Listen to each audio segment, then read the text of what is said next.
এখনই একটা খারাপ খবর শুনলাম সেটা হলো রাহুল দা। তো রাহুল দা এখন আর আমাদের মধ্যে নেই। যে আমাদের ছোটবেলার যে ছবিগুলো যেটা আমরা স্কুল বাঙ্ক করে দেখতাম সেটা হলো 'চিরদিনই তুমি যে আমার' সেই সিনেমাটা করেছিল। সেটা করে কিন্তু অনেকটাই মানে অনেক জনপ্রিয়তা অর্জন করেছিল এই রাহুল দা। তো শোনা যাচ্ছে যে 'ভোলে বাবা পার করেগা' যে দীঘাতে শুটিং করতে গিয়েছিল। দীঘাতে সমুদ্রের জলে যখন নামে তখন একটা ঢেউ আসছিল।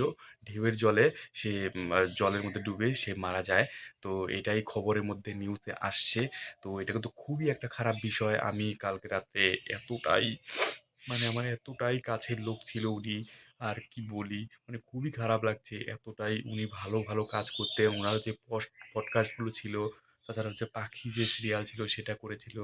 তাছাড়াও পাখি সিরিয়াল যে করতো তিনি, আর সেটাও কিন্তু অনেক জনপ্রিয়তা। আর পডকাস্টে বিভিন্ন রকম যে সোশ্যাল মিডিয়ায় যে আসছে সেগুলো ব্যাপার নিয়ে আলোচনা করতো। উনারটা কিন্তু আলাদা ছিল। তো উনি কিন্তু খুবই আমার এতটাই পার্সোনাল ভাবে উনার যে আমি জিনিসগুলো পডকাস্টগুলো দেখতাম সেটা আমার দেখতে খুবই ভালো লাগতো। আর উনি যে এভাবে মারা গেল আমি এটা ভাবতেই পারিনি।